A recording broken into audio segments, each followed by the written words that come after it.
ਇਹ ਹਫ਼ਤਾਵਾਰ ਬਾਈਬਲ ਦਾ ਦਰਸੀ ਵਾਸ Plainfield Christian Science Church Independent ਵੱਲੋਂ ਹੈ, ਜਿਹੜਾ ਨਿਊ ਜਰਸੀ ਅਮਰੀਕਾ ਵਿੱਚ ਹੈ। ਹੋਰ ਮਾਲੂਮਾਤ ਲਈ ਤੁਸੀਂ ਸਾਡੀ ਵੈਬਸਾਈਟ ਵੇਖੋ www.plainfieldcs.com। ਇਹ ਸਬਕ 21 ਜੂਨ 2020 ਐਤਵਾਰ ਦੇ ਦਿਨ ਹਫ਼ਤੇ ਦੇ ਅਖੀਰ ਉੱਤੇ ਤੁਹਾਡੇ ਪੜ੍ਹਨ ਲਈ ਤਿਆਰ ਕੀਤਾ ਗਿਆ ਹੈ। ਮਜ਼ਮੂਨ: ਇਨਸਾਨ ਨੂੰ ਸ਼ਾਮਲ ਕਰਕੇ ਕੀ ਸੰਸਾਰ ਐਟਮੀ ਤਵਾਨਾਈ ਨਾਲ ਬਣਿਆ ਹੈ? ਸੁਨਹਿਰੀ ਮਤਨ ਮੱਤੀ: ਤੇ ਧਰਤੀ ਉੱਤੇ ਆਪਣਾ ਕਿਸੇ ਨੂੰ ਪਿਓ ਨਾ ਆਖੋ, ਕਿਉਂ ਜੇ ਤੁਹਾਡਾ ਪਿਓ ਇੱਕ ਹੀ ਹੈ ਜਿਹੜਾ ਅਸਮਾਨੀ ਹੈ। ਜਵਾਬੀ ਪੜ੍ਹਾਈ। ਅਮਾਲ: ਪੌਲੁਸ ਨੇ ਅਰਿਯੂਪਗਸ ਵਿੱਚ ਖੜੇ ਹੋ ਕੇ ਆਖਿਆ, ਐ ਇਥਨੇ ਵਾਲਿਓ, ਮੈਂ ਵੇਖਦਾ ਵਾਂ ਭਈ ਤੁਸੀਂ ਹਰ ਗੱਲ ਵਿੱਚ ਦੇਵਤਾਵਾਂ ਨੂੰ ਬਹੁਤ ਮੰਨਣ ਵਾਲੇ ਹੋ। ਇਸ ਲਈ ਮੈਂ ਸੈਰ ਕਰਨ ਤੇ ਤੁਹਾਡੇ ਮਬੂਦਾਂ ਉੱਤੇ ਗੌਰ ਕਰਨ ਦੇ ਵੇਲੇ ਇੱਕ ਅਜਿਹੀ ਕੁਰਬਾਨਗਾਹ ਵੀ ਵੇਖੀ ਜਿਹਦੇ ਉੱਤੇ ਲਿਖਿਆ ਸੀ ਭਈ ਨਾਮਾਲੂਮ ਰੱਬ ਲਈ। ਇਸ ਲਈ ਜਿਹਨੂੰ ਤੁਸੀਂ ਬਗੈਰ ਜਾਣਨ ਦੇ ਪੂਜਦੇ ਹੋ, ਮੈਂ ਤੁਹਾਨੂੰ ਉਹਦੀ ਖਬਰ ਦੇਣਾ ਵਾਂ। ਜਿਸ ਰੱਬ ਨੇ ਜੱਗ ਤੇ ਉਹਦੀਆਂ ਸਾਰੀਆਂ ਸ਼ੈਵਾਂ ਨੂੰ ਬਣਾਇਆ, ਉਹ ਅਸਮਾਨ ਤੇ ਧਰਤੀ ਦਾ ਮਾਲਕ ਹੋ ਕੇ ਹੱਥ ਦੇ ਬਣਾਏ ਹੋਏ ਮੰਦਰਾਂ ਵਿੱਚ ਨਹੀਂ ਰਹਿੰਦਾ, ਨਾ ਕਿਸੇ ਦਾ ਮੁਹਤਾਜ ਹੋ ਕੇ ਬੰਦਿਆਂ ਦੇ ਹੱਥੋਂ ਖਿਦਮਤ ਲੈਂਦਾ ਹੈ, ਕਿਉਂ ਜੇ ਉਹ ਤੇ ਆਪ ਸਾਰਿਆਂ ਨੂੰ ਹਯਾਤੀ ਤੇ ਸਾਹ ਤੇ ਸਭ ਕੁਝ ਦਿੰਦਾ ਹੈ। ਤੇ ਉਹਨੇ ਇੱਕ ਹੀ ਅਸਲ ਨਾਲ ਬੰਦਿਆਂ ਦੀ ਹਰ ਇੱਕ ਕੌਮ ਸਾਰੀ ਧਰਤੀ ਉੱਤੇ ਰਹਿਣ ਨੂੰ ਪੈਦਾ ਕੀਤੀ ਤੇ ਉਹਦੀਆਂ ਮਿਆਦਾਂ ਤੇ ਸਕੂਨਤ ਦੀਆਂ ਹੱਦਾਂ ਮੁਕਰਰ ਕੀਤੀਆਂ, ਤਾਂ ਜੋ ਰੱਬ ਨੂੰ ਲੱਭਣ, ਸ਼ਾਇਦ ਟਟੋਲ ਕੇ ਉਹਨੂੰ ਪਾਣ। ਹਰ ਚੰਦ ਉਹ ਸਾਡੇ ਵਿੱਚੋਂ ਕਿਸੇ ਤੋਂ ਦੂਰ ਨਹੀਂ, ਕਿਉਂ ਜੇ ਉਹਦੇ ਵਿੱਚ ਹੀ ਅਸੀਂ ਜਿਉਂਦੇ ਤੇ ਟੁਰਦੇ ਫਿਰਦੇ ਤੇ ਮੌਜੂਦ ਹਾਂ। ਜਿਵੇਂ ਤੁਹਾਡੇ ਸ਼ਾਇਰਾਂ ਵਿੱਚੋਂ ਵੀ ਕੁਝ ਨੇ ਆਖਿਆ ਭਈ ਅਸੀਂ ਤੇ ਉਹਦੀ ਵੀ ਨਸਲ ਹਾਂ। ਦਰਸੀਵਾਜ਼ ਬਾਈਬਲ ਵਿੱਚੋਂ। ਅਯੂਬ: ਰੱਬ ਦੀ ਰੂਹ ਨੇ ਮੈਨੂੰ ਬਣਾਇਆ ਹੈ ਤੇ ਕਾਦਰ ਮੁਤਲਿਕ ਦਾ ਦਮ ਮੈਨੂੰ ਹਯਾਤੀ ਦਿੰਦਾ ਹੈ। ਯਸਾਇਆ: ਐ ਅਸਮਾਨੋਂ ਗਾਓ ਭਈ ਖੁਦਾਵੰਦ ਨੇ ਏਕ ਕੀਤਾ ਹੈ। ਐ ਅਸਫਲ ਧਰਤੀ ਲਲਕਾਰ, ਐ ਪਹਾੜੋ, ਐ ਜੰਗਲ ਤੇ ਐ ਸਭ ਰੁੱਖੋ ਗੀਤ ਗਾਓ, ਕਿਉਂ ਜੇ ਖੁਦਾਵੰਦ ਨੇ ਯਾਕੂਬ ਦਾ ਫਿਦਿਆ ਦਿੱਤਾ ਹੈ ਤੇ ਉਹ ਇਸਰਾਈਲ ਵਿੱਚ ਆਪਣਾ ਜਲਾਲ ਜ਼ਾਹਿਰ ਕਰੇਗਾ। ਖੁਦਾਵੰਦ ਤੇਰਾ ਫਿਦਿਆ ਦੇਣ ਵਾਲਾ, ਜਿਨੇ ਰਹਿਮ ਵਿੱਚੋਂ ਹੀ ਤੈਨੂੰ ਬਣਾਇਆ, ਇੰਝ ਆਖਦਾ ਹੈ ਵੀ ਮੈਂ ਖੁਦਾਵੰਦ ਸਾਰਿਆਂ ਦਾ ਖਾਲਕ ਵਾਂ। ਮੈਂ ਹੀ ਇਕੱਲਾ ਅਸਮਾਨ ਨੂੰ ਤਾਨਣ ਵਾਲਾ ਤੇ ਧਰਤੀ ਨੂੰ ਵਿਛਾਉਣ ਵਾਲਾ ਵਾਂ। ਕੌਣ ਮੇਰਾ ਸ਼ਰੀਕ ਹੈ? ਯਸਾਇਆ: ਮੈਂ ਤੇਰੇ ਅੱਗੇ ਅੱਗੇ ਚੱਲਾਂਗਾ ਤੇ ਨਾ ਹਮਵਾਰ ਥਾਂ ਨੂੰ ਹਮਵਾਰ ਬਣਾ ਦੇਵਾਂਗਾ। ਮੈਂ ਪਿੱਤਲ ਦੇ ਬੂਹਿਆਂ ਨੂੰ ਟੋਟੇ ਟੋਟੇ ਕਰਾਂਗਾ ਤੇ ਲੋਹੇ ਦੇ ਬੈਂਡਾਂ ਨੂੰ ਵੱਢ ਦੇਵਾਂਗਾ। ਤੇ ਮੈਂ ਜ਼ਲਮਾਤ ਦੇ ਖਜ਼ਾਨੇ ਤੇ ਲੁਕੇ ਮਕਾਨਾਂ ਦੇ ਦਫੀਨੇ ਤੈਨੂੰ ਦੇਵਾਂਗਾ, ਭਈ ਤੂੰ ਜਾਣੇ ਭਈ ਮੈਂ ਖੁਦਾਵੰਦ ਇਸਰਾਈਲ ਦਾ ਰੱਬ ਵਾਂ, ਜਿਨੇ ਤੈਨੂੰ ਨਾਂ ਲੈ ਕੇ ਬੁਲਾਇਆ ਹੈ। ਮੈਂ ਧਰਤੀ ਬਣਾਈ ਤੇ ਉਹਦੇ ਉੱਤੇ ਇਨਸਾਨ ਨੂੰ ਪੈਦਾ ਕੀਤਾ, ਤੇ ਮੈਂ ਹੀ ਅਸਮਾਨ ਨੂੰ ਤਾਨਿਆ ਤੇ ਉਹਦੇ ਸਾਰੇ ਲਸ਼ਕਰਾਂ ਉੱਤੇ ਮੈਂ ਹੀ ਹੁਕਮ ਕੀਤਾ। ਮੈਂ ਉਹਨੂੰ ਸਦਾਕਤ ਵਿੱਚ ਬਰਪਾ ਕੀਤਾ ਹੈ। ਮੈਂ ਉਹਦੀਆਂ ਸਾਰੀਆਂ ਰਾਵਾਂ ਨੂੰ ਨਾ ਹਮਵਾਰ ਕਰਾਂਗਾ। ਪੈਦਾਇਸ਼: ਤੇ ਇਬਰਾਹਿਮ ਦੀ ਬੁੱਢੀ ਸਾਰਾਈ ਦੇ ਕੋਈ ਔਲਾਦ ਨਾ ਹੋਈ। ਪੈਦਾਇਸ਼: ਜਦੋਂ ਅਬਰਾਮ 99 ਵਰ੍ਹਿਆਂ ਦਾ ਹੋਇਆ, ਤਦ ਖੁਦਾਵੰਦ ਅਬਰਾਮ ਨੂੰ ਨਜ਼ਰ ਆਇਆ ਤੇ ਉਹਨੇ ਆਖਿਆ, ਮੈਂ ਖੁਦਾ ਕਾਦਰ ਵਾਂ, ਤੂੰ ਮੇਰੇ ਹਜ਼ੂਰ ਟੁਰ ਤੇ ਕਾਮਲ ਹੋ, ਤੇ ਮੈਂ ਆਪਣੇ ਤੇ ਤੇਰੇ ਵਿਚਕਾਰ ਅਹਿਦ ਕਰਾਂਗਾ ਤੇ ਤੈਨੂੰ ਬਹੁਤ ਵਧਾਵਾਂਗਾ, ਤੇ ਤੇਰਾ ਨਾਂ ਫਿਰ ਅਬਰਾਮ ਨਹੀਂ ਅਖਵਾਏਗਾ, ਬਲਕਿ ਤੇਰਾ ਨਾਂ ਇਬਰਾਹਿਮ ਹੋਵੇਗਾ, ਕਿਉਂ ਜੇ ਮੈਂ ਤੈਨੂੰ ਬਹੁਤ ਸਾਰੀਆਂ ਕੌਮਾਂ ਦਾ ਪਿਓ ਬਣਾ ਦਿੱਤਾ ਹੈ। ਤੇ ਮੈਂ ਤੈਨੂੰ ਬਹੁਤ ਬਰੋਮੰਦ ਕਰਾਂਗਾ ਤੇ ਕੌਮਾਂ ਤੇਰੀ ਪੀੜ੍ਹੀ ਵਿੱਚੋਂ ਹੋਣਗੀਆਂ ਤੇ ਬਾਦਸ਼ਾਹ ਤੇਰੀ ਔਲਾਦ ਵਿੱਚੋਂ ਬਰਪਾ ਹੋਣਗੇ। ਤੇ ਰੱਬ ਨੇ ਇਬਰਾਹਿਮ ਨੂੰ ਆਖਿਆ ਵੀ ਸਾਰਾਈ ਜਿਹੜੀ ਬੁੱਢੀ ਏ, ਤੂੰ ਉਹਨੂੰ ਸਾਰਾਈ ਨਾ ਆਖੀ, ਉਹਦਾ ਨਾਂ ਸਾਰਾ ਹੋਵੇਗਾ, ਤੇ ਮੈਂ ਉਹਨੂੰ ਬਰਕਤ ਦੇਵਾਂਗਾ ਤੇ ਉਹਦੇ ਤੋਂ ਵੀ ਤੈਨੂੰ ਇੱਕ ਪੁੱਤਰ ਦੇਵਾਂਗਾ। ਯਕੀਨਨ ਮੈਂ ਉਹਨੂੰ ਬਰਕਤ ਦੇਵਾਂਗਾ ਵੀ ਕੌਮਾਂ ਉਹਦੀ ਨਸਲ ਵਿੱਚੋਂ ਹੋਣਗੀਆਂ ਤੇ ਆਲਮ ਦੇ ਬਾਦਸ਼ਾਹ ਉਹਦੇ ਵਿੱਚੋਂ ਹੋਣਗੇ। ਤਦ ਇਬਰਾਹਿਮ ਨੇ ਸਿਰ ਸੁੱਟਿਆ ਤੇ ਹੱਸ ਕੇ ਜੀ ਵਿੱਚ ਆਖਣ ਲੱਗਿਆ ਕੀ 100 ਵਰ੍ਹਿਆਂ ਦੇ ਬੁੱਢੇ ਤੋਂ ਵੀ ਕੋਈ ਬਾਲ ਹੋਵੇਗਾ, ਤੇ ਕੀ ਸਾਰਾ ਤੋਂ ਜਿਹੜੀ 90 ਵਰ੍ਹਿਆਂ ਦੀ ਔਲਾਦ ਹੋਵੇਗੀ। ਤਦ ਰੱਬ ਨੇ ਆਖਿਆ, ਬੇਸ਼ੱਕ ਤੇਰੀ ਬੁੱਢੀ ਸਾਰਾ ਦੇ ਤੈਥੋਂ ਪੁੱਤਰ ਹੋਵੇਗਾ, ਤੂੰ ਉਹਦਾ ਨਾਂ ਇਜ਼ਹਾਕ ਰੱਖੀ, ਤੇ ਮੈਂ ਉਹਦੇ ਨਾਲ ਤੇ ਫਿਰ ਉਹਦੀ ਔਲਾਦ ਨਾਲ ਆਪਣਾ ਅਹਿਦ ਜਿਹੜਾ ਹਮੇਸ਼ਾ ਦਾ ਕਰਾਂਗਾ। ਮੈਂ ਆਪਣਾ ਅਹਿਦ ਇਜ਼ਹਾਕ ਨਾਲ ਕਰਾਂਗਾ, ਜਿਹੜਾ ਅਗਲੇ ਵਰੇ ਐਸੇ ਮੁਕਰਰ ਵੇਲੇ ਉੱਤੇ ਸਾਰਾ ਤੋਂ ਪੈਦਾ ਹੋਵੇਗਾ। ਪੈਦਾਇਸ਼। ਤੇ ਖੁਦਾਵੰਦ ਨੇ ਜਿਵੇਂ ਉਹਨੇ ਆਖਿਆ ਸੀ ਸਾਰਾ ਉੱਤੇ ਨਜ਼ਰ ਕੀਤੀ, ਤੇ ਉਹਨੇ ਆਪਣੇ ਵਾਅਦੇ ਦੇ ਮੁਤਾਬਕ ਸਾਰਾ ਨਾਲ ਕੀਤਾ। ਤੇ ਸਾਰਾ ਹਮਲਾ ਹੋਈ, ਤੇ ਇਬਰਾਹਿਮ ਲਈ ਉਹਦੀ ਅਧੀੜ ਉਮਰ ਵਿੱਚ ਉਸੇ ਮੁਕਰਰ ਵੇਲੇ ਵਿੱਚ ਜਿਹਦਾ ਜ਼ਿਕਰ ਰੱਬ ਨੇ ਕੀਤਾ ਸੀ, ਇੱਕ ਪੁੱਤਰ ਹੋਇਆ। ਤੇ ਇਬਰਾਹਿਮ ਨੇ ਆਪਣੇ ਪੁੱਤਰ ਦਾ ਨਾਂ ਜਿਹੜਾ ਉਹਦੇ ਤੋਂ ਸਾਰਾ ਦੇ ਪੈਦਾ ਹੋਇਆ ਸੀ, ਇਜ਼ਹਾਕ ਰੱਖਿਆ। ਤੇ ਜਦ ਉਹਦਾ ਪੁੱਤਰ ਇਜ਼ਹਾਕ ਪੈਦਾ ਹੋਇਆ, ਤੇ ਇਬਰਾਹਿਮ 100 ਵਰ੍ਹਿਆਂ ਦਾ ਸੀ। ਯਾਕੂਬ। ਬੰਦੇ ਵਾਂਗਰ ਹੁਣ ਆਪਣੀ ਕਮਰ ਬੰਨ੍ਹ ਲੈ, ਕਿਉਂ ਜੇ ਮੈਂ ਤੈਥੋਂ ਸਵਾਲ ਕਰਦਾ ਵਾਂ, ਤੇ ਤੂੰ ਮੈਨੂੰ ਦੱਸ। ਤੂੰ ਕਿੱਥੇ ਸੀ ਜਦ ਮੈਂ ਨਿਊ ਰੱਖੀ? ਤੂੰ ਸਿਆਣਾ ਏ ਤੇ ਦੱਸ। ਕੀ ਤੈਨੂੰ ਪਤਾ ਏ ਵੀ ਕਿੰਨੇ ਉਹਦੀ ਨਾਪ ਠਹਿਰਾਈ, ਜਾਂ ਕਿੰਨੇ ਉਹਦੇ ਉੱਤੇ ਸੂਤ ਖਿੱਚਿਆ? ਕਿਸ ਸ਼ੈ ਉੱਤੇ ਉਹਦੀ ਨਿਊ ਰੱਖੀ ਗਈ, ਜਾਂ ਕਿੰਨੇ ਉਹਦੀ ਨੁੱਕਰ ਦਾ ਪੱਥਰ ਬਿਠਾਇਆ? ਜਦ ਸੁਬਹ ਦੇ ਸਿਤਾਰੇ ਮਿਲ ਕੇ ਗਾਉਂਦੇ ਸੀ, ਤੇ ਰੱਬ ਦੇ ਪੁੱਤਰ ਖੁਸ਼ੀ ਨਾਲ ਲਲਕਾਰਦੇ ਸੀ। ਕੀ ਤੂੰ ਅਗਦੇ ਸਰੋਈਆਂ ਨੂੰ ਬੰਨ੍ਹ ਸਕਦਾ ਹੈ, ਜਾਂ ਜੱਬਾਰ ਦੇ ਬੰਧਨ ਨੂੰ ਖੋਲ੍ਹ ਸਕਦਾ ਹੈ?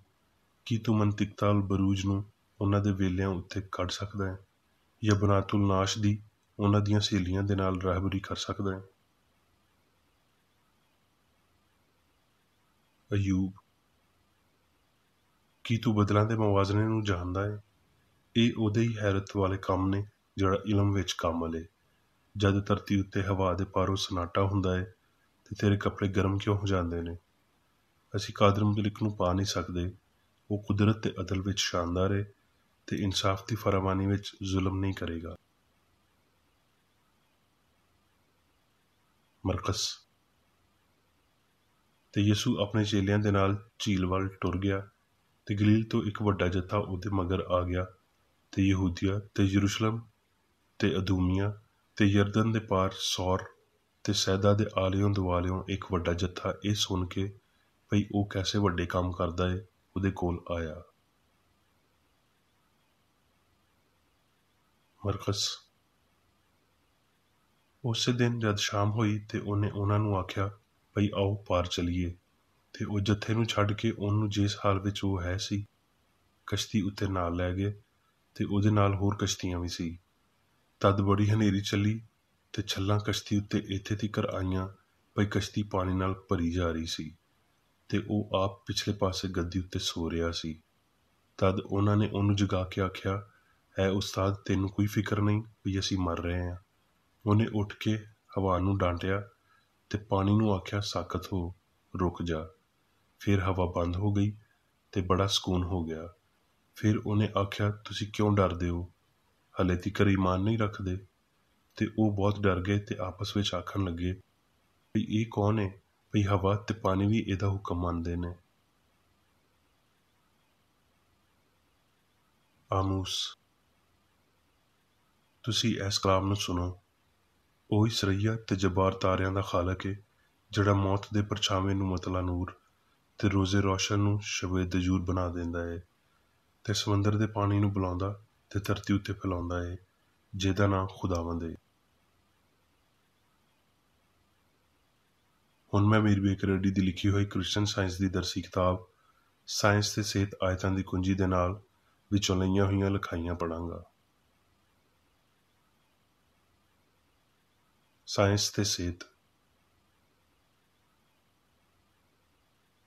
ਰੱਬ ਸਾਰੀਆਂ ਸ਼ੈਵਾਂ ਨੂੰ ਆਪਣੀ ਛਬੀ ਉੱਤੇ ਬਣਾਉਂਦਾ ਏ, ਹਯਾਤੀ ਵਜੂਦੀਅਤ ਨਾਲ, ਸੱਚਾਈ ਰਾਸਤੀ ਨਾਲ।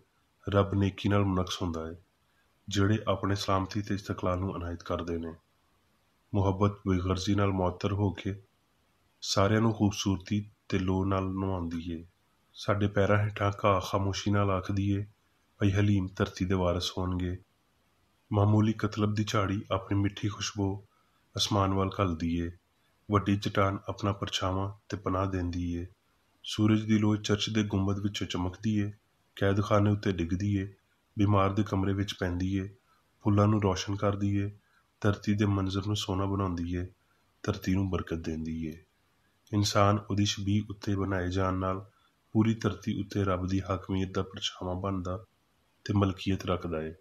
ਬੰਦਾ ਤੇ ਬੁੱਢੀ ਹਮੇਸ਼ਾ ਲਈ ਰੱਬ ਦੇ ਨਾਲ ਅਬਦੀ ਤੇ ਹਮ ਅਸਰ ਜਲਾਲੀ ਖੂਬੀ ਵਿੱਚ ਲਾਮਹਿਦੂਦ ਮਾਦਰ ਪਿਦਰ ਰੱਬ ਦੀ ਅਕਾਸੀ ਕਰਦੇ ਨੇ। ਰੱਬ ਸੰਸਾਰ ਨੂੰ ਬਣਾਉਂਦਾ ਤੇ ਆਬਾਦ ਕਰਦਾ ਏ। ਰੂਹਾਨੀ ਫਹਿਮ ਦੀ ਲੋਅ ਬਸਲਾਮਤਨਾਹੀ ਦੀ ਚਮਕ ਦਿੰਦੀ ਏ। ਇੱਥੇ ਤੀਕਰ ਪਈ ਨੈਬੂਲਾ ਖਲਾ ਦੀ ਲਾਮਹਿਦੂਦੀਅਤ ਵੱਲ ਇਸ਼ਾਰਾ ਕਰਦੇ ਨੇ। ਨਾਮ ਨਹਾਦ ਮਾਦਨੀਆਤ, ਸਬਜ਼ੀ ਤੇ ਹੈਵਾਨੀ ਮਵਾਦ ਹੁਣ ਆਰਜ਼ੀ ਨਹੀਂ ਜਾਂ ਮਾਦੀ ਢਾਂਚਾ ਨਹੀਂ, ਜਿੰਨਾ ਇਹ ਉਸ ਵੇਲੇ ਸੀ ਜਦ ਸਵੇਰ ਦੇ ਤਾਰਿਆਂ ਨੇ ਇਕੱਠਿਆਂ ਗੀਤ ਗਾਇਆ ਸੀ। ਸਿਆਣ ਨੇ ਹਲੇ ਤੀਕਰ ਖੇਤ ਦਾ ਕੋਈ ਪੌਦਾ ਨਹੀਂ ਲਾਇਆ ਸੀ। ਰੂਹਾਨੀ ਅਰੂਜ ਦੇ ਦੌਰ ਸਿਆਣ ਦੀ ਤਖਲੀਕ ਦੇ ਮੌਸਮ ਤੇ ਦਿਨ ਨੇ, ਜਿਨ੍ਹਾਂ ਵਿੱਚ ਖੂਬਸੂਰਤੀ, ਅਜ਼ਮਤ, ਪਾਕੀਜ਼ਗੀ ਤੇ ਬੇਗੁਨਾਹੀ, ਹਾਂ ਇਲਾਹੀ ਫਿਤਰਤ ਇਨਸਾਨ ਤੇ ਕਾਇਨਾਤ ਵਿੱਚ ਕਦੀ ਨਾ ਮੁੱਕਣ ਲਈ ਜ਼ਾਹਰ ਹੁੰਦੇ ਨੇ। ਰੱਬ ਸੰਸਾਰ ਨੂੰ, ਜਿਹਦੇ ਵਿੱਚ ਇਨਸਾਨ ਵੀ ਸ਼ਾਮਲ ਏ, ਬਣਾਉਂਦਾ ਏ ਤੇ ਉਹਦੇ ਉੱਤੇ ਹਕੂਮਤ ਕਰਦਾ ਏ। ਇਹ ਸੰਸਾਰ ਰੂਹਾਨੀ ਖਿਆਲਾਂ ਨਾਲ ਭਰਿਆ ਹੋਇਆ ਏ, ਜਿਨ੍ਹਾਂ ਨੂੰ ਉਹ ਤਿਆਰ ਕਰਦਾ ਏ ਤੇ ਉਹ ਉਸ ਸਿਆਣ ਦੀ ਫਰਮਾਬਰਦਾਰੀ ਕਰਦੇ ਨੇ ਜਿਹੜੀ ਉਹਨਾਂ ਨੂੰ ਬਣਾਉਂਦੀ ਏ। ਅਲੂਹੀਅਤ ਲਈ ਮਾਦਰ ਪਿਦਰ ਨਾਮ ਏ, ਜਿਹੜਾ ਉਹਦੀ ਰੂਹਾਨੀ ਮਖਲੂਕ ਦੇ ਨਾਲ ਉਹਦੇ ਪਿਆਰੇ ਰਿਸ਼ਤੇ ਵੱਲ ਇਸ਼ਾਰਾ ਕਰਦਾ ਏ। ਜਿਵੇਂ ਪੀ ਰਸੂਲ ਨੇ ਇਹਨਾਂ ਲਫ਼ਜ਼ਾਂ ਵਿੱਚ ਇਹ ਜ਼ਾਹਰ ਕੀਤਾ ਜਿਨ੍ਹਾਂ ਨੂੰ ਇੱਕ ਚੰਗੇ ਸ਼ਾਇਰ ਦੀ ਮਨਜ਼ੂਰੀ ਨਾਲ ਲਿਆ ਗਿਆ ਹੋਵੇ, ਇਸ ਲਈ ਵੀ ਅਸੀਂ ਵੀ ਉਹਦੀ ਔਲਾਦ ਹੀ ਹਾਂ। ਸਿਆਣ ਖਿਆਲਾਂ ਵਿੱਚ ਆਪਣੇ ਆਪ ਦੀ ਛਵੀ ਪੈਦਾ ਕਰਦੀ ਏ ਤੇ ਖਿਆਲ ਦਾ ਮਵਾਦ ਗੈਰ ਜ਼ਹੀਨ ਮਾਦੇ ਦੇ ਫਰਜ਼ੀ ਮਵਾਦ ਤੋਂ ਬਹੁਤ ਦੂਰ ਏ। ਇਸ ਲਈ ਸਿਆਣ ਦਾ ਪਿਓ ਮਾਦੇ ਦਾ ਪਿਓ ਨਹੀਂ ਹੈ। ਮਾਦੀ ਹਿੱਸਾ ਤੇ ਇਨਸਾਨੀ ਤਸੱਵੁਰ ਰੂਹਾਨੀ ਖਿਆਲਾਂ ਦਾ ਤਰਜਮਾ ਮਾਦੀ ਅਕੀਦਿਆਂ ਵਿੱਚ ਕਰਨਗੇ ਤੇ ਆਖਣਗੇ ਭਈ ਤਸ਼ਬੀਹਾਤੀ ਰੱਬ ਲਾਮਤਨਾਹੀ ਅਸੂਲ ਦੀ ਬਜਾਏ ਦੂਜੇ ਲਫ਼ਜ਼ਾਂ ਵਿੱਚ ਇਲਾਹੀ ਮੁਹੱਬਤ ਮੀਂਹ ਦਾ ਪਿਓ ਏ, ਤਰੇਲ ਦੇ ਖਤਰੇ ਜਿਹਦੇ ਤੋਂ ਪੈਦਾ ਹੋਏ, ਜਿਹੜਾ ਮੰਤਿਕਤਾਲ ਬਰੂਜ ਨੂੰ ਉਹਨਾਂ ਦੇ ਹੱਥੋਂ ਕੱਢ ਸਕਦਾ ਏ ਤੇ ਬਨਾਤੁਲ ਨਾਸ਼ ਦੀ ਉਹਨਾਂ ਦੀਆਂ ਸਹੇਲੀਆਂ ਦੇ ਨਾਲ ਰਹਿਬਰੀ ਕਰ ਸਕਦਾ ਏ। ਸੰਸਾਰ ਦਾ ਇਨਸਾਨ ਸਮੇਤ ਅਸਲੀ ਨਜ਼ਰੀਆ ਮਾਦੀ ਤਾਰੀਖ ਵਿੱਚ ਨਹੀਂ ਬਲਕਿ ਰੂਹਾਨੀ ਤਰੱਕੀ ਵਿੱਚ ਏ। ਇਲਹਾਮੀ ਸੋਚ ਸੰਸਾਰ ਦੇ ਇੱਕ ਮਾਦੀ, ਜਿਸਮਾਨੀ ਤੇ ਫਾਨੀ ਨਜ਼ਰੀਏ ਨੂੰ ਤਰਕ ਕਰਦੀ ਤੇ ਰੂਹਾਨੀ ਤੇ ਲਾਫਾਨੀ ਨੂੰ ਅਪਣਾਉਂਦੀ ਏ। ਇਹ ਕਲਾਮ ਦਾ ਰੂਹਾਨੀ ਫਹਿਮ ਹੀ ਏ ਜਿਹੜਾ ਇਨਸਾਨ ਨੂੰ ਬਿਮਾਰੀ ਤੇ ਮੌਤ ਤੋਂ ਉੱਚਾ ਲੈ ਜਾਂਦਾ ਏ ਤੇ ਈਮਾਨ ਨੂੰ ਵਧਾਉਂਦਾ ਏ। ਜਦੋਂ ਅਸੀਂ ਮੁਬਹਿਮ ਰੂਹਾਨੀ ਕੂਵਤ ਨੂੰ ਦੇ ਛੱਡਦੇ ਹਾਂ, ਯਾਨੀ ਕਿ ਜਦੋਂ ਅਸੀਂ ਇਹ ਕੰਮ ਆਪਣੇ ਨਜ਼ਰੀਆਂ ਵਿੱਚ ਕਰਦੇ ਹਾਂ, ਤੇ ਬੇਸ਼ੱਕ ਅਸੀਂ ਮਾਦੇ ਨੂੰ ਜੋ ਕੁਝ ਇਹ ਨਹੀਂ ਰੱਖਦਾ ਜਾਂ ਨਹੀਂ ਰੱਖ ਸਕਦਾ ਉਹਦੇ ਨਾਲ ਅਸਲ ਵਿੱਚ ਛੱਡ ਨਹੀਂ ਸਕਦੇ। ਅਸੀਂ ਕਦਰ ਮੁਤਲਿਕ ਤੋਂ ਮੁੱਕਰਦੇ ਹਾਂ, ਕਿਉਂ ਜੇ ਇੰਜ ਦੇ ਨਜ਼ਰੀਏ ਦੋਵਾਂ ਵਿੱਚੋਂ ਇੱਕ ਵੱਲ ਲੈ ਕੇ ਜਾਂਦੇ ਨੇ। ਜਾਂ ਤੇ ਇਹ ਮਾਦੇ ਦੇ ਆਪਣੇ ਇਰਤਕਾ ਤੇ ਆਪਣੀ ਹੁਕਮਰਾਨੀ ਦੀ ਪੇਸ਼ਕਦਮੀ ਕਰਦੇ ਨੇ, ਜਾਂ ਫਿਰ ਇਹ ਫਰਜ਼ ਕਰਦੇ ਨੇ ਭਈ ਮਾਦਾ ਰੂਹ ਦੀ ਪੈਦਾਵਾਰ ਏ। ਇਸ ਦੋਹਰੀ ਔਖਲ ਦੀ ਪਹਿਲੀ ਟਾਹਣੀ ਨੂੰ ਛੱਡਣਾ ਤੇ ਆਪਣੇ ਵਿੱਚ ਮਾਦੇ ਨੂੰ ਤਾਕਤ ਦੇ ਤੌਰ ਤੇ ਕਰਨਾ ਖਾਲਕ ਨੂੰ ਉਹਦੀ ਬਣਾਈ ਹੋਈ ਕਾਇਨਾਤ ਵਿੱਚੋਂ ਖਾਰਜ ਕਰਨ ਦੇ ਬਰਾਬਰ ਏ, ਜਦ ਕਿ ਇਸ ਦੋਹਰੀ ਔਖਲ ਦੀ ਦੂਜੀ ਟਾਹਣੀ ਨੂੰ ਅਪਣਾਉਣਾ ਤੇ ਰੱਬ ਨੂੰ ਮਾਦੇ ਦੇ ਖਾਲਕ ਦੇ ਤੌਰ ਤੇ ਅਹਿਮੀਅਤ ਦੇਣਾ ਨਾ ਸਿਰਫ ਉਹਨੂੰ ਸਾਰੀਆਂ ਤਬਾਹੀਆਂ ਜਿਸਮਾਨੀ ਤੇ ਅਖਲਾਕੀ ਦਾ ਜ਼ਿੰਮੇਦਾਰ ਬਣਾਉਣਾ ਏ, ਬਲਕਿ ਉਹਨੂੰ ਇਹਨਾਂ ਦਾ ਵਸੀਲਾ ਬਣਨ ਦੇ ਤੌਰ ਤੇ ਮਸ਼ਹੂਰ ਕਰਨਾ ਵੀ ਏ ਤੇ ਇਸ ਤਰ੍ਹਾਂ ਉਹਨੂੰ ਕੁਦਰਤੀ ਕਾਨੂੰਨ ਦੇ ਹੇਠਾਂ ਤੇ ਸ਼ਕਲ ਵਿੱਚ ਲਗਾਤਾਰ ਬਦਨਜ਼ਮੀ ਨੂੰ ਜਾਰੀ ਰੱਖਣ ਦਾ ਕਸੂਰਵਾਰ ਬਣਾਉਣਾ ਏ। ਇੱਕ ਲਿਹਾਜ਼ ਨਾਲ ਰੱਬ ਫਿਤਰਤ ਦੇ ਨਾਲ ਮੁਤਾਬਕਤ ਰੱਖਦਾ ਏ, ਪਰ ਇਹ ਫਿਤਰਤ ਰੂਹਾਨੀ ਏ ਤੇ ਮਾਦੇ ਵਿੱਚ ਜ਼ਾਹਰ ਨਹੀਂ ਕੀਤੀ ਗਈ। ਇਨਸਾਨ ਨੂੰ ਸ਼ਾਮਲ ਕਰਕੇ ਸੰਸਾਰ ਉੱਤੇ ਸਿਆਣ ਦੀ ਹੁਕਮਰਾਨੀ ਇੱਕ ਖੁੱਲ੍ਹਾ ਸਵਾਲ ਨਹੀਂ ਰਿਹਾ, ਬਲਕਿ ਇਹ ਮੰਨੀ ਜਾਣ ਵਾਲੀ ਸਾਇੰਸ ਏ। ਯਿਸੂ ਨੇ ਬਿਮਾਰੀ ਤੇ ਪਾਪ ਤੋਂ ਸ਼ਿਫਾ ਦਿੰਦਿਆਂ ਹੋਏ ਤੇ ਮੌਤ ਦੀ ਨਿਉ ਨੂੰ ਨੇਸਤ ਕਰਦਿਆਂ ਹੋਏ ਇਲਾਹੀ ਅਸੂਲ ਤੇ ਲਾਫਾਨੀ ਸਿਆਣ ਦੀ ਤਾਕਤ ਨੂੰ ਬਿਆਨ ਕੀਤਾ। ਇਲਾਹੀ ਸਿਆਣ ਜਿਹਨੇ ਇਨਸਾਨ ਨੂੰ ਬਣਾਇਆ ਆਪਣੀ ਸੂਰਤ ਤੇ ਸ਼ਬੀਹ ਨੂੰ ਕਾਇਮ ਰੱਖਦੀ ਏ। ਯਿਸੂ ਨੇ ਆਖਿਆ, ਮੈਨੂੰ ਤੇ ਪਤਾ ਸੀ ਭਈ ਤੂੰ ਮੇਰੀ ਸੁਣਦਾ ਏ, ਤੇ ਉਹਨੇ ਲਾਜ਼ਰ ਨੂੰ ਜ਼ਿੰਦਾ ਕੀਤਾ, ਤੂਫਾਨ ਨੂੰ ਰੋਕਿਆ, ਬਿਮਾਰ ਨੂੰ ਸ਼ਿਫਾ ਦਿੱਤੀ, ਪਾਣੀ ਉੱਤੇ ਟੁਰਿਆ। ਇੱਥੇ ਮਾਦੇ ਦੇ ਮੁਕਾਬਲੇ ਵਿੱਚ ਰੂਹਾਨੀ ਕੁਦਰਤ ਦੀ ਬਰਤਰੀ ਉੱਤੇ ਯਕੀਨ ਰੱਖਣ ਦਾ ਇਲਾਹੀ ਇਖਤਿਆਰ ਹੈ। ਸੰਸਾਰ ਨੂੰ ਇਨਸਾਨ ਵਾਂਗਰ ਇਹਦੇ ਇਲਾਹੀ ਅਸੂਲ ਰੱਬ ਵੱਲੋਂ ਸਾਇੰਸ ਦੇ ਰਾਹੀਂ ਵਾਜ਼ਹ ਕੀਤਾ ਜਾਣਾ ਚਾਹੀਦਾ ਹੈ ਤੇ ਫਿਰ ਇਹਨੂੰ ਸਮਝਿਆ ਜਾ ਸਕਦਾ ਹੈ। ਪਰ ਜਦੋਂ ਇਹਨੂੰ ਬਦਨੀ ਹਿੱਸਾਂ ਦੀ ਨਿਉ ਉੱਤੇ ਵਾਜ਼ਹ ਕੀਤਾ ਜਾਂਦਾ ਹੈ ਤੇ ਬੜੋਤਰੀ, ਬਾਲਗੀ ਤੇ ਜ਼ਵਾਲ ਦੇ ਹੇਠਾਂ ਹੁੰਦਿਆਂ ਹੋਏ ਪੇਸ਼ ਕੀਤਾ ਜਾਂਦਾ ਹੈ ਤੇ ਸੰਸਾਰ ਇਨਸਾਨ ਵਾਂਗਰ ਇੱਕ ਮੁਅੱਮਾ ਬਣ ਜਾਂਦਾ ਹੈ ਤੇ ਇਹਨੂੰ ਜਾਰੀ ਰੱਖਣਾ ਚਾਹੀਦਾ ਹੈ। ਮਗਰ ਟੁਰਨਾ, ਮਿਲਣਾ ਤੇ ਦਿਲਕਸ਼ੀ ਸਿਆਣ ਦੀਆਂ ਮਲਕੀਅਤਾਂ ਨੇ। ਇਹ ਇਲਾਹੀ ਅਸੂਲ ਨਾਲ ਤਾਲੁਕ ਰੱਖਦੇ ਨੇ ਤੇ ਇਹ ਖਿਆਲੀ ਕੂਵਤ ਦੀ ਤਾਦੀਲ ਦੀ ਹਮਾਇਤ ਕਰਦੇ ਨੇ, ਜਿਹਨੇ ਧਰਤੀ ਨੂੰ ਇਹਦੇ ਮਦਾਰ ਵਿੱਚ ਛੱਡਿਆ ਤੇ ਆਕੜ ਵਾਲੀਆਂ ਛੱਲਾਂ ਨੂੰ ਆਖਿਆ, ਇੱਥੇ ਤਿੱਕਰ ਪਰ ਅੱਗੇ ਨਹੀਂ। ਰੂਹ ਸਾਰੀਆਂ ਸ਼ੈਵਾਂ ਦੀ ਹਯਾਤੀ, ਮਵਾਦ ਤੇ ਲਗਾਤਾਰੀ ਏ। ਅਸੀਂ ਤਾਕਤਾਂ ਦੇ ਪੈਰਾਂ ਮਗਰ ਟੁਰਦੇ ਹਾਂ। ਇਹਨਾਂ ਨੂੰ ਛੱਡ ਦਈਏ ਤੇ ਮਖਲੂਕ ਨੇਸਤ ਹੋਵੇਗੀ। ਇਨਸਾਨੀ ਇਲਮ ਇਹਨਾਂ ਨੂੰ ਮਾਦੇ ਦੀਆਂ ਤਾਕਤਾਂ ਆਖਦਾ ਹੈ, ਪਰ ਇਲਾਹੀ ਸਾਇੰਸ ਇਹ ਵਾਜ਼ਹ ਕਰਦੀ ਏ ਭਈ ਉਹ ਪੂਰੇ ਤੌਰ ਤੇ ਇਲਾਹੀ ਸਿਆਣ ਦੇ ਨਾਲ ਤਾਲੁਕ ਰੱਖਦੀਆਂ ਨੇ ਤੇ ਇਸ ਸਿਆਣ ਵਿੱਚ ਮਿਰਾਸ ਰੱਖਦੀਆਂ ਨੇ ਤੇ ਇੰਜ ਉਹਨਾਂ ਨੂੰ ਉਹਨਾਂ ਦੇ ਜਾਇਜ਼ ਘਰ ਤੇ ਦਰਜਾਬੰਦੀ ਵਿੱਚ ਬਹਾਲ ਕਰਦੀਆਂ ਨੇ। ਜਿੱਥੇ ਤੀਕਰ ਨਿਜ਼ਾਮ ਸ਼ਮਸੀ ਦਾ ਤਾਲੁਕ ਹੈ, ਸੂਰਜ ਮਰਕਜ਼ੀ ਸਕੂਤ ਹੈ ਤੇ ਧਰਤੀ ਸੂਰਜ ਦੇ ਦੁਆਲੇ ਇੱਕ ਸਾਲ ਵਿੱਚ ਚੱਕਰ ਲਾਉਂਦੀ ਹੈ। ਇਹਦੇ ਨਾਲ ਨਾਲ ਹਰ ਰੋਜ਼ ਆਪਣੇ ਮਦਾਰ ਵਿੱਚ ਵੀ ਘੁੰਮਦੀ ਹੈ। ਜਿਵੇਂ ਕਿ ਵਾਜ਼ਹ ਕੀਤਾ ਗਿਆ ਹੈ, ਫਲਕਿਆਤੀ ਤਰਤੀਬ ਇਲਾਹੀ ਅਸੂਲ ਦੇ ਅਮਲ ਦੀ ਤਕਲੀਦ ਕਰਦੀ ਹੈ ਤੇ ਸੰਸਾਰ ਰੱਬ ਦਾ ਪਰਛਾਵਾਂ ਰੂਹਾਨੀ ਅਸਲੀਅਤ ਦੇ ਕੋਲ ਲੈ ਜਾਂਦਾ ਹੈ ਤੇ ਇਲਾਹੀ ਸਾਇੰਸ ਦੇ ਨਾਲ ਤਰਤੀਬ ਦਿੱਤਾ ਜਾਂਦਾ ਹੈ, ਜਿਵੇਂ ਕਿ ਸੰਸਾਰ ਦੀ ਅਜ਼ਲੀ ਹਕੂਮਤ ਵਿੱਚ ਜ਼ਾਹਰ ਕੀਤਾ ਗਿਆ ਹੈ। ਇਲਾਹੀ ਅਸੂਲ ਤੇ ਖਿਆਲ ਰੂਹਾਨੀ ਹਮ ਆਹੰਗੀ, ਅਸਮਾਨ ਤੇ ਅਬਦੀਅਤ ਬਣਾਉਂਦੇ ਨੇ। ਸੱਚਾਈ ਦੇ ਸੰਸਾਰ ਵਿੱਚ ਮਾਦਾ ਗੁਮਨਾਮ ਹੈ।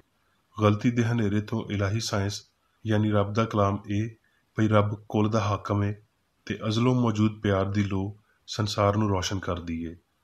ਇਸ ਲਈ ਹਮੇਸ਼ਾ ਦਾ ਅਜੂਬਾ ਭਈ ਲਾਮਤਨਾਹੀ ਖਲਾ ਰੱਬ ਦੇ ਖਿਆਲਾਂ ਨਾਲ ਆਬਾਦ ਹੈ, ਜਿਹੜਾ ਬੇਸ਼ੁਮਾਰ ਰੂਹਾਨੀ ਸ਼ਕਲਾਂ ਨਾਲ ਉਹਦੀ ਅਕਾਸੀ ਕਰਦਾ ਹੈ। ਰੱਬ ਦੇ ਸੰਸਾਰ ਵਿੱਚ ਹਰ ਸ਼ੈ ਉਹਨੂੰ ਹੀ ਜ਼ਾਹਿਰ ਕਰਦੀ ਹੈ। ਹੁਣ ਮੈਂ ਮੀਰ ਬੇਕਰ ਰੈਡੀ ਵੱਲੋਂ ਚਰਚ ਮੈਨੂਅਲ ਵਿੱਚ ਦਿੱਤੇ ਹੋਏ ਰੋਜ਼ਾਨਾ ਦੇ 3 ਫਰਜ਼ ਪੜਾਂਗਾ। ਰੋਜ਼ਾਨਾ ਦੀ ਦੁਆ। ਇਸ ਚਰਚ ਦੇ ਹਰ ਰੁਕਨ ਦਾ ਇਹ ਫਰਜ਼ ਹੈ ਭਈ ਹਰ ਰੋਜ਼ ਉਹ ਇਹ ਦੁਆ ਕਰੇ, ਤੇਰੀ ਬਾਦਸ਼ਾਹੀ ਆਵੇ, ਇਲਾਹੀ ਸੱਚਾਈ, ਹਯਾਤੀ ਤੇ ਪਿਆਰ ਦੀ ਸਲਤਨਤ ਮੇਰੇ ਅੰਦਰ ਕਾਇਮ ਹੋਵੇ ਤੇ ਸਾਰੇ ਪਾਪ ਮੈਥੋਂ ਨਿਕਲ ਜਾਣ ਤੇ ਤੇਰਾ ਕਲਾਮ ਸਾਰੇ ਇਨਸਾਨਾਂ ਦੇ ਪਿਆਰ ਨੂੰ ਵਧਾਵੇ ਤੇ ਉਹਨਾਂ ਉੱਤੇ ਹੁਕੂਮਤ ਕਰੇ। ਮਕਸਦਾਂ ਤੇ ਕੰਮਾਂ ਦਾ ਇੱਕ ਅਸੂਲ। ਨਾ ਕੋਈ ਮੁਖਾਲਫਤ ਤੇ ਨਾ ਕੋਈ ਜ਼ਾਤੀ ਤਾਲੁਕ ਮਾਦਰੀ ਚਰਚ ਦੇ ਕਿਸੇ ਰੁਕਨ ਦੇ ਮਕਸਦਾਂ ਜਾਂ ਕੰਮਾਂ ਉੱਤੇ ਅਸਰ ਕਰਨੇ ਚਾਹੀਦੇ। ਸਾਇੰਸ ਵਿੱਚ ਬਸ ਇਲਾਹੀ ਪਿਆਰ ਹੀ ਹੁਕੂਮਤ ਕਰਦਾ ਹੈ ਤੇ ਇੱਕ ਮਸੀਹੀ ਸਾਇੰਸਦਾਨ ਪਾਪ ਨੂੰ ਰੱਦ ਕਰਦਿਆਂ ਹੋਏ ਸੁੱਚੀ ਭਰਾਬੰਦੀ, ਖੈਰਾਤ ਪਸੰਦੀ ਤੇ ਮਾਫੀ ਨਾਲ ਪਿਆਰ ਦੀਆਂ ਮਿੱਠੀਆਂ ਸੱਚਾਈਆਂ ਦਾ ਪਰਛਾਵਾਂ ਬਣਦਾ ਹੈ। ਇਸ ਚਰਚ ਦੇ ਸਾਰੇ ਰੁਕਨਾਂ ਨੂੰ ਸਾਰੇ ਪਾਪਾਂ ਤੋਂ, ਗਲਤ ਤਰ੍ਹਾਂ ਦੀਆਂ ਪੇਸ਼ਨਗੋਈਆਂ, ਮੁਨਸਫੀਆਂ, ਮੁਜ਼ੰਮਤਾਂ, ਸਲਾਹਾਂ, ਗਲਤ ਅਸਰਾਂ ਨੂੰ ਲੈਣ ਤੇ ਗਲਤ ਅਸਰ ਦੇਣ ਤੋਂ ਆਜ਼ਾਦ ਰਹਿਣ ਲਈ ਹਰ ਰੋਜ਼ ਖਿਆਲ ਰੱਖਣਾ ਚਾਹੀਦਾ ਹੈ ਤੇ ਦੁਆ ਕਰਨੀ ਚਾਹੀਦੀ ਹੈ। ਫਰਜ਼ ਲਈ ਚੁਸਤੀ। ਇਸ ਚਰਚ ਦੇ ਹਰ ਰੁਕਨ ਦਾ ਹੀ ਫਰਜ਼ ਹੈ ਭਈ ਉਹ ਹਰ ਰੋਜ਼ ਜਾਰਹਾਨਾ ਜ਼ਹਿਨੀ ਸਲਾਮਾਂ ਦੇ ਖਿਲਾਫ ਆਪਣੇ ਆਪ ਨੂੰ ਤਿਆਰ ਰੱਖੇ ਤੇ ਰੱਬ, ਆਪਣੇ ਕਾਇਦ ਤੇ ਇਨਸਾਨਾਂ ਲਈ ਆਪਣੇ ਫਰਜ਼ਾਂ ਨੂੰ ਨਾ ਕਦੀ ਭੁੱਲੇ ਤੇ ਨਾ ਕਦੀ ਨਜ਼ਰਅੰਦਾਜ਼ ਕਰੇ। ਉਹਦੇ ਕੰਮਾਂ ਦੇ ਰਾਹੀਂ ਉਹਦਾ ਇਨਸਾਫ ਹੋਵੇਗਾ, ਉਹ ਬੇਕਸੂਰ ਜਾਂ ਕਸੂਰਵਾਰ ਹੋਵੇਗਾ।